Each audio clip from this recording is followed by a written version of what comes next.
안녕하세요. 책 속에서 희망과 지혜의 메시지를 찾아 전해드리고 있는 책바구니입니다. 오늘 함께 나눠볼 지혜는 돈을 버는 기술인데요. 박세인 작가님께서 지으시고 청구루 숲에서 출판한 영향력을 돈으로 만드는 기술입니다. 이 책에서는 우리가 가지고 있는 재능들을 발견하고 또 그 재능들을 하나의 그 수익을 창출할 수 있는 시스템을 구축하는 방법들을 제시하고 있습니다. 이제는 다양한 방법으로 돈을 버는 시대가 됐는데요. 내가 가지고 있는 재능도 이 책에서 제시하는 방법들을 활용을 하면 충분히 돈으로 전환할 수 있을 것 같습니다. 이 책을 쓰신 박세인 작가님은 베스트셀러 저자이자 퍼스널 브랜딩 전문가이며 강사, 가수의 이력을 가지고 있습니다.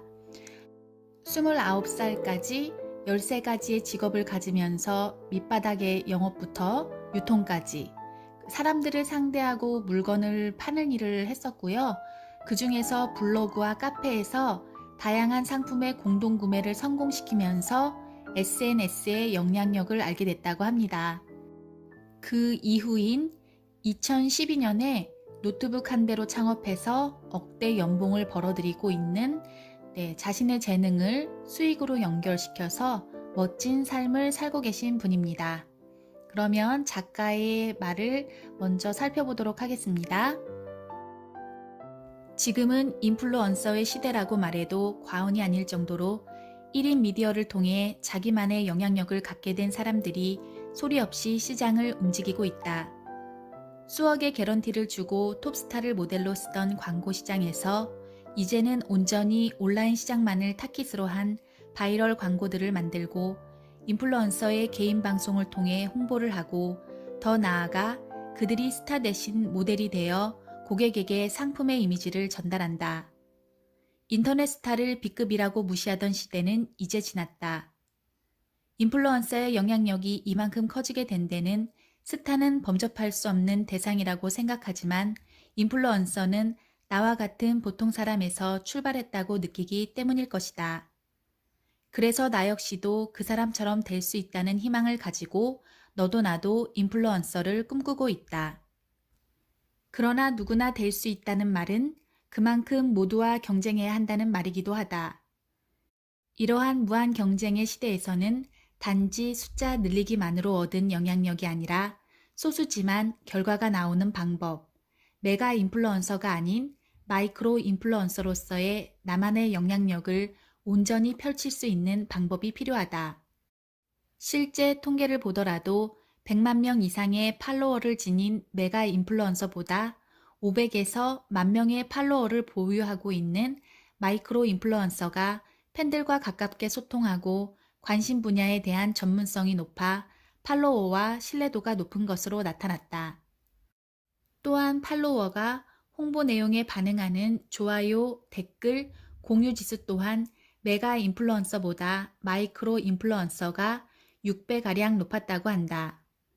광고비 대비 효율을 따지는 광고 시장에서는 이러한 변화에 빠르게 주목해 한 명의 메가 인플루언서보다 1,000명의 마이크로 인플루언서에게로 투자의 방향을 돌리고 있는 추세다. 나 역시 팔로워 1만 명을 웃도는 마이크로 인플루언서이다. 대단한 팔로워 숫자를 지니고 있지 않은 내가 이 책을 쓸 수 있었던 이유는 작은 영향력으로 큰 결과를 내는 방법에 대해 끊임없이 연구하며 일련의 결과를 만들어 왔기 때문이다. 나는 1등이 되고 싶은 사람이 아니다. 굳이 숫자로 등수를 매긴다면 내가 속한 카테고리에서 10손가락 안에 드는 정도면 충분하다고 생각한다. 나는 돈과 자유, 이 두 가지를 모두 포기하고 싶지 않다. 유명해지지 않아도 소리 없이 돈을 많이 버는 사람이고 싶다. 그리고 그에 대한 해답을 찾은 것이 바로 마이크로 인플루언서로 머물며 내가 속한 카테고리 안에서 작지만 강한 영향력을 펼치는 것이다. 나는 이 책에서 보통 사람들이 그들의 숨어있는 재능을 찾아내 그 재능을 온전히 발휘할 수 있는 가능성을 이야기하고 싶었다. 우리에게는 누구나 전달하고 싶은 나만의 콘텐츠가 있다.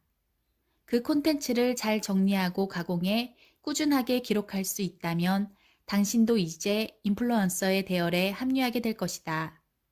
우리 모두 함께 노력해보자. 이 책에는 마이크로 인플루언서로서 활발하게 활동하고 있는 다양한 분야의 사람들이 등장한다. 당신과 같은 보통 사람에서 출발해 자신만의 영향력을 만들어가는 사람들의 이야기를 소개한다. 그들의 이야기를 통해서도 많은 것을 배우고 얻을 수 있을 거라 믿는다. 네, 여기까지가 작가의 인사말이었고요. 바로 본론으로 들어가도록 하겠습니다. 당신은 무엇을 위해 SNS를 하는가? 지금 당신이 있는 곳이 어디든 주위를 한번 둘러보자. 사람들이 많은 곳이라면 더 좋다. 그들은 지금 무엇을 하고 있는가?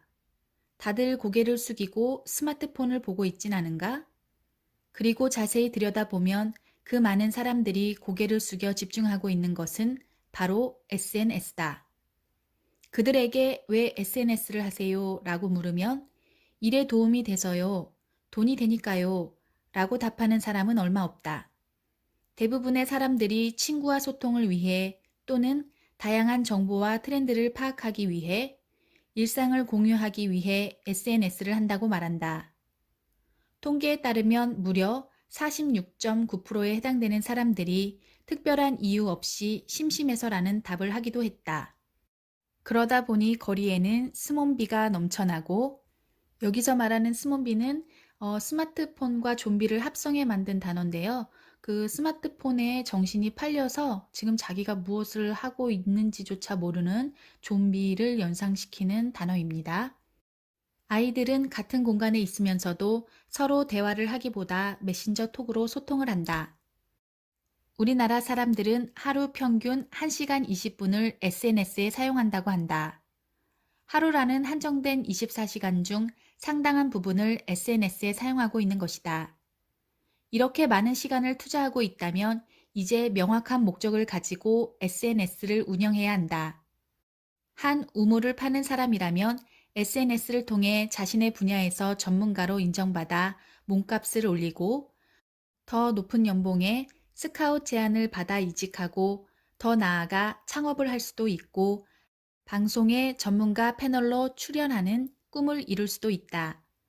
작가를 꿈꾸는 사람이라면 SNS를 통해 내 글에 관심을 갖는 예비 독자를 미리 만나 원고에 대한 독자들의 반응을 사전에 검증받고 그들의 관심 분야에 대해 니즈를 파악해 좀 더 뾰족한 책을 기획하는 등 출판하고자 하는 책의 시장조사 창구로 활용할 수 있다.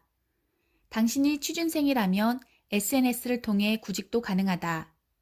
당신이 그 분야의 취직을 위해 얼마나 노력하고 있고 다양한 대외 활동 및 네트워크를 만들기 위해 어떤 노력을 다하고 있는지, 내가 얼마나 직장에 적합한 사회성이 있는 사람인지를 SNS를 통해 충분히 보여줄 수 있다.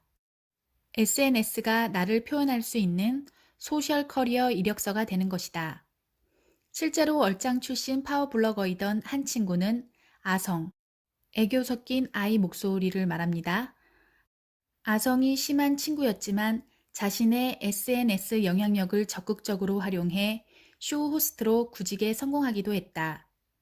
만약 당신이 장애를 가지고 있더라도 SNS는 그 장애를 넘을 수 있는 출구가 될 것이다. 국내 최초 장애인 스탠드업 개그맨 한기명님은 사고로 인한 후천적 장애를 극복하고 개그맨과 방송인으로 활발하게 사회 활동을 하고 있다. 특히 장애를 극복하고 꿈을 이뤄낸 그의 인터뷰는 SNS를 통해 폭발적으로 바이럴되었고 많은 사람들에게 동기부여가 되었다.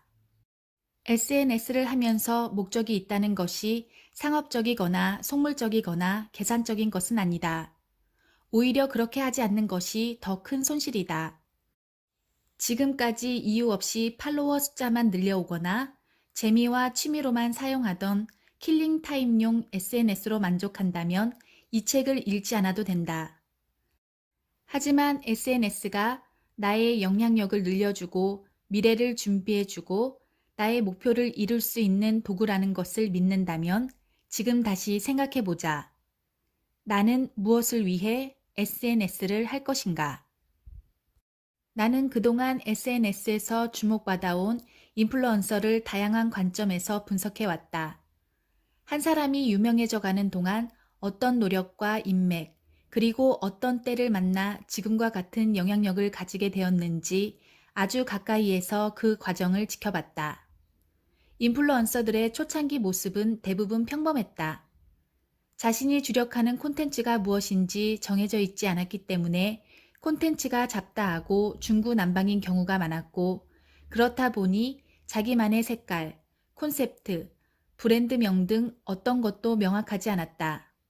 하지만 꾸준하게 다양한 시도를 통해 자기만의 주력 콘텐츠의 색깔을 입히며 콘셉트가 정해졌다.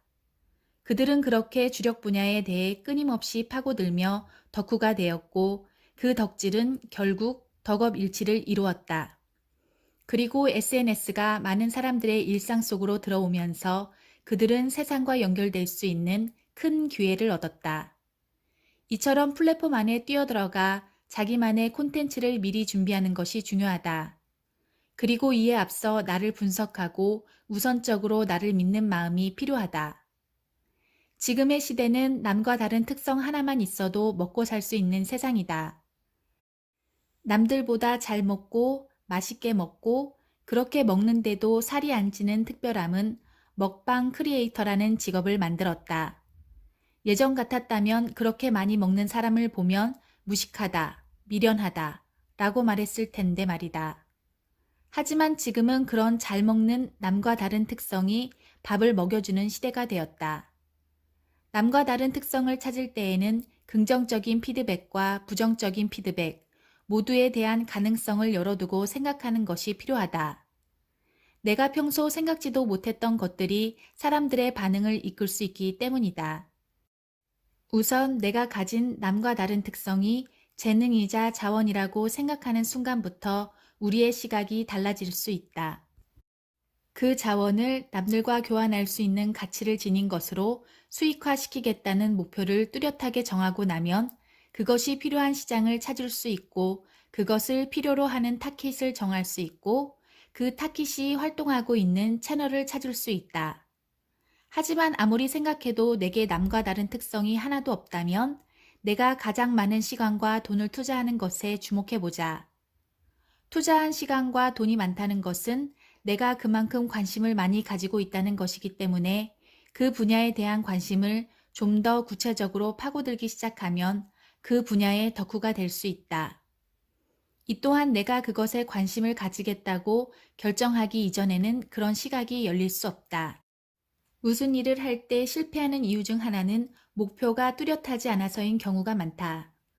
특정한 카테고리에서 강자가 되겠다는 목표가 아니라 모든 영역에서 대중의 사랑을 받는 인플루언서가 되겠다는 목표를 세웠다면 그것은 추월차선이 아닌 인도에서 수많은 행인들과 부딪혀가며 달리는 길을 선택한 것이다. 짧은 활동 기간에도 불구하고 엄청 빠르게 성장한 인플루언서들을 살펴보면 자신만의 특정 분야를 명확히 정하고 특정 메시지와 해시태그를 반복적으로 노출해 그 분야에 관심 있는 타깃에게 확실한 콘텐츠를 집중하여 전달했던 사람들이 대부분이다. 모두가 좋아하는 대중을 위한 것이 아니라 특정한 카테고리의 전문가이자 덕후로 인정받는 길을 선택한 것이다. 그리고 이렇게 한 분야의 전문가가 되고 나면 자연스럽게 영역의 확장이 일어난다. 방송을 통해, 인터뷰를 통해, 또 다른 인플루언서들의 채널을 통해 노출되는 영역이 넓어지고 영향력이 커지다 보면 자연스럽게 자신이 가진 매력을 더 많이 알리게 되고, 이것이 반복되면서 대중이 알아보는 진정한 인플루언서로서 성장하게 되는 것이다. 몸짓 읽어주는 여자의 이상은 저자는 비언어 커뮤니케이션의 전문가로 우리가 평소 무의식적으로 사용하는 바디 랭귀지를 의식적으로 활용해 설득력을 높이는 방법에 대해 꾸준하게 연구해 왔다. 이상은 저자가 처음 강의를 시작할 때 당시만 해도 비언어 커뮤니케이션 분야를 다루는 국내 전문가가 많지 않았고, 연구 자료 또한 국내보다 해외 자료가 더 많았던 다소 낯선 분야였다. 하지만 이상은 저자는 그 분야를 끊임없이 개척해 설득과 협상을 이끌어내는 바디랭귀지 등 기업 교육에 맞게 발전시켜 직장인들에게 큰 호응을 얻었다. 이렇게 한 분야에서 꾸준하게 브랜딩과 포트폴리오를 만들어낸 결과 2019년 북미 정상회담 당시 생방송 SBS 뉴스를 통해 북미 정상의 몸짓 언어를 스튜디오에서 직접 분석하기도 했고 MBC 전지적 참견 시점 등 다양한 예능 프로그램에 전문가 패널로 출연하는 등 뉴스와 예능을 오가며 대중의 사랑을 받는 인플루언서가 되었다. 이러한 확장을 기대한다면 우선순위로 나를 알릴 카테고리가 무엇인지, 나의 특정 타깃은 누구인지 결정해야 한다. 나만의 리그를 정하고 그 경기장에서 먼저 결정적 승부를 봐야 하는 것이다. 그리고 그 리그에서 연승을 이루고 나면 다음 경기장으로 이동하자. 이제부터는 당신이 가진 재능을 세상이 필요로 하다는 것을 믿고 주위에서 나와 같은 재능을 가지고 자신의 삶을 열심히 개척해 나가는 멘토를 찾아 그들의 성공 사례를 벤치마킹하여 수익화를 위한 구체적인 목표를 세워보자. 그러다 보면 당신의 통장은 텅 빈 통장이 아닌 묵직하고 통통한 통장이 될 것이다. 남들이 할 수 있었다면 나도 할 수 있다. 물론 원하는 목표에 다다르기 위한 시간차가 있을 수는 있겠지만 꾸준함을 이길 수 있는 건 없다. 역시나 된다고 믿고 방법을 찾자. 네, 책 속의 내용은 여기까지만 낭독하도록 하겠습니다. 이 책에서는 우리가 무의미하게 하고 있는 SNS 활동이 나의 재능을 소개할 수 있는 훌륭한 홍보 창구가 되고 있다는 것을 얘기해 주면서 그것들을 어떻게 활용해서 내 재능을 수익화 만들 수 있는지에 대한 방법을 제시하고 있습니다. 총 5개의 파트로 나눠져서 설명을 하고 있는데요. 첫째는 당신은 어떤 인플루언서를 꿈꾸는가? 둘째, 인플루언서로서 가치를 드러내는 방법. 셋째, 영향력을 유지하는 방법. 넷째, 영향력을 돈으로 만드는 방법. 다섯째, 지속적인 돈벌이를 위한 시스템 구축법 등 이렇게 5가지 파트로 나눠서 설명하고 있습니다. 실제로 성공한 분들의 사례를 들어서 이야기를 이끌어 나가고 있기 때문에 내가 인플루언서로서 영향력을 가지고 싶어 하시는 분들이라면 한 번쯤 꼭 읽어보실 만한 책인 것 같습니다. 그러면 자기가 가지고 있는 영향력을 돈으로 전환해서 모두 큰 풍요를 누리시기를 기원드리면서 저는 여기서 이만 물러가도록 하겠습니다. 끝까지 시청해 주셔서 감사합니다. 오늘도 많이 행복하세요.